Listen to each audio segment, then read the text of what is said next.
मैं हूं इसके गुंजन और आप देख रहे हैं गांव गांव न्यूज। आज हम बात करेंगे सारण में जहरीली शराब कांड पर।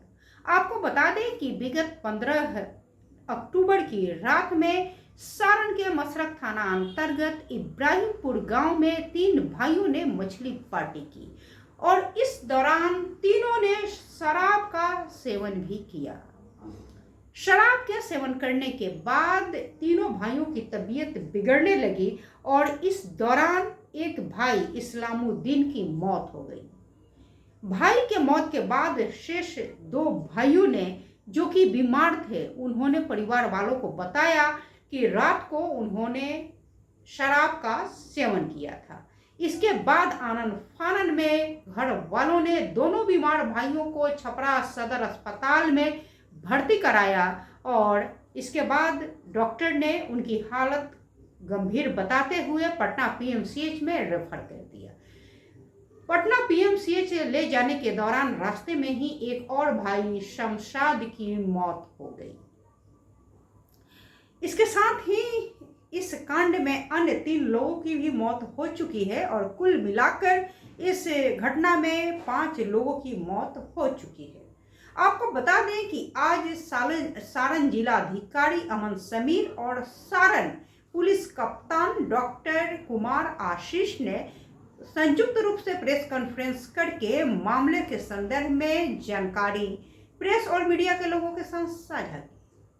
आपको बता दें कि इस दौरान जिलाधिकारी ने बताया कि इस घटना में कुल 31 लोग प्रभावित हुए थे, जिनमें से 12 लोग इलाज कराकर घर वापस जा चुके हैं, जबकि 19 लोग इलाजरत थे और इनमें से 5 लोगों की मौत अब तक हो चुकी है। इस लोगों में से कुछ का इलाज पटना पीएमसीएच में तो कुछ का छपरा सदर अस्पताल में हो रहा है। इसके दौरान सारण जिलाधिकारी ने यह भी बताया कि घटना स्थल पर जो डब्बे, बोतल और पॉलीथीन मिले हैं, उसमें जो लिक्विड के ड्रॉपलेट्स मिले उनको जांच के लिए भेजा गया और जो अब तक जांच रिपोर्ट आई है उससे पता चलता है कि जिस शराब का सेवन लोगों ने किया था उसमें 80% मिथाइल अल्कोहल मौजूद था। आपको बता दें कि मिथाइल अल्कोहल एक जहरीला पेय पदार्थ होता है और इसके ज़्यादा सेवन से लोगों में उल्टियाँ शुरू हो जाती हैं और इसके अधिक सेवन से लोगों की आंखों की रोशनी चली जाती है और अंततः लोगों की मौत भी हो सकती है। तो जो जांच रिपोर्ट आया है उसमें शराब में इथाइल अल्कोहल के जगह पे मिथाइल अल्कोहल का इस्तेमाल किया गया है और वो भी भारी मात्रा में मिथाइल अल्कोहल का इस्तेमाल किया गया है। सारण जिलाधिकारी ने इसके साथ ही ये भी बताया कि घटना स्थल पर पुलिस और प्रशासन के लोग लगातार कैंप कर रहे हैं, लोगों को जागरूक किया जा रहा है और जो लोग भी बीमार बताए जा रहे हैं, पुलिस और प्रशासन के लोग उनको अस्पताल तक ला रहे हैं ताकि उनका इलाज हो सके, वो ठीक हो सके और अपने घर वापस जा सके। आपको बता दें कि ये घटना सिर्फ सारण तक ही सीमित नहीं है, बल्कि ये ऐसी घटना सिवान में भी हुई है और ये इन दोनों जगहों पे जो घटनाएं हुई हैं उसका केंद्र बिंदु सारण और सिवान जिले का बॉर्डर इलाका भगवानपुर हाट है। इन दोनों जगहों पर जो मौतें हुई हैं उनमें जो प्रभावित लोग हैं उन लोगों ने जहरीली शराब को भगवानपुर हाट से ही खरीदा था। सारण में आज से 2 साल पहले जहरीली शराब के पीने के कारण करीब 70 लोगों की मौतें हो चुकी थी और इसके बाद ये दूसरी बड़ी घटना है।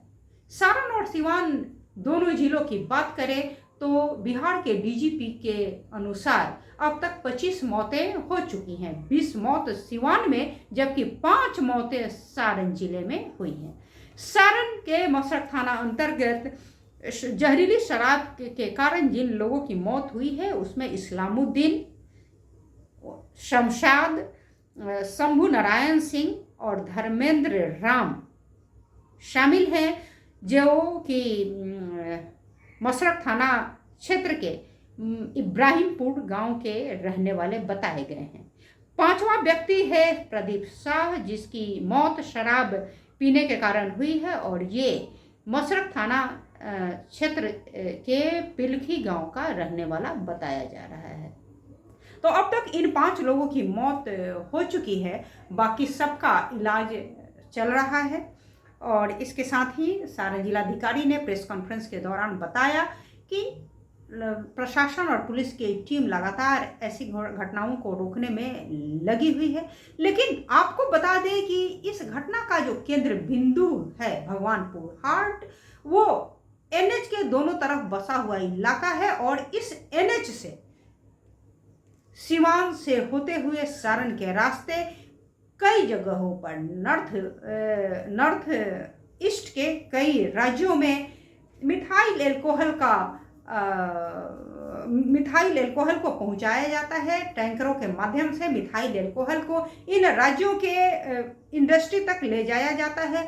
मिथाइल एल्कोहल एक ऐसा पदार्थ है जिसका इस्तेमाल इंडस्ट्री में अलग अलग कामों में किया जाता है। खास तौर पर सॉल्वेंट के रूप में इसका इस्तेमाल किया जाता है। चूंकि मिथाइल एल्कोहल इथाइल एल्कोहल से सस्ता होता है, इससे आसानी से इसको हासिल कर लेते हैं यहाँ इस क्षेत्र के लोग, और इसीलिए जहरीली शराब बनाने में इसका इस्तेमाल किया जाता है। अब जरूरत इस बात की है कि मिथाइल एल्कोहल जो कि टैंकर से होकर इस रास्ते से होकर ले जाया जाता है, उस पर पाबंदी लगाई जाए, पुलिस निगरानी रखे, ताकि मिथाइल एल्कोहल यहाँ के शराब कारोबारी के हाथों नहीं लगे। लेकिन अफसोस की पुलिस अब तक इस काम को अंजाम दे पाने में असफल रही है। प्रेस कॉन्फ्रेंस के दौरान सारण पुलिस कप्तान डॉक्टर कुमार आशीष ने जो जानकारियां दी, उसमें मुख्य रूप से उन्होंने बताया कि इस घटना के बाद से सारण पुलिस की ओर से कार्रवाई की गई है और क्षेत्र से संबंधित पुलिस पदाधिकारियों पर गाज गिराए गए हैं। घटना के बाद से महाल चौकीदार यानी मसरख थाना के महाल चौकीदार महेश राम को और पंचायत बीट पुलिस पदाधिकारी रामनाथ झा को निलंबित कर दिया गया है और इसके साथ ही मसरख थाना अध्यक्ष धनंजय राय और मसरख ALTF प्रभारी से विभागीय कार्रवाई के विरुद्ध स्पष्टीकरण की मांग की गई। सारण पुलिस कप्तान के द्वारा जो पुलिसिया कार्रवाई की गई है, जिन पुलिस पदाधिकारियों और पुलिस कर्मियों को निलंबित किया गया है, उसका वजह एकमात्र बताया गया है कि इन लोगों ने अपने कार्य में लापरवाही बरती है, जिसके कारण ऐसी घटना क्षेत्र में घटित हुई है। अब सवाल ये उठता है कि पुलिस कब तक लापरवाह बनी रहेगी और कब तक ऐसी घटनाएं दोहराई जाती रहेंगी। माना कि लोगों को जागरूक होना जरूरी है, लेकिन पुलिस का जिम्मेदार होना भी उससे अधिक जरूरी है, ताकि ऐसी घटनाओं पर पाबंदी लगाई जा सके। आपको बता दें कि बिहार में पूर्ण शराबबंदी है और पूर्ण शराबबंदी के बावजूद भी सूबे में ऐसी घटनाएं आए दिन घटित होती रहती हैं और इसमें लोगों की जानें चली जाती हैं। पुलिस प्रशासन की ओर से लोगों को जागरूक करने के तमाम प्रयास किए जाते रहे हों, लेकिन इससे ज़्यादा जरूरी है कि सूबे की पुलिस ज़्यादा जिम्मेदार बने, ऐसी घटनाओं पर नज़र रखे। लोग शराब कारोबारियों को जो जहरीली शराब बनाने के लिए स्पिरिट यानी मिथाइल एल्कोहल का इस्तेमाल किया जा रहा है, वो उनके हाथ न लगे, ताकि न तो जहरीली शराब बने और न ही उसका कारोबार हो और न ही वो शराबियों और नशेड़ियों के हाथ लगे। तो अब इस घटना के बाद ये बहुत बड़ा सवाल खड़ा होता है कि अगर पुलिस की लापरवाही से ऐसी घटना घटित हुई है तो पुलिस जिम्मेदार कब होगी, ताकि ऐसी घटनाओं की पुनरावृत्ति नहीं हो सके। तो छोड़े जाते हैं आपको इस सवाल के साथ, आपको हमारा ये कार्यक्रम कैसा लगा? आप कमेंट बॉक्स में अपनी प्रतिक्रिया लिखेंगे। फिर हाजिर होती हूँ नई खबरों के साथ, तब तक के लिए मुझे दे इजाज़त। नमस्कार।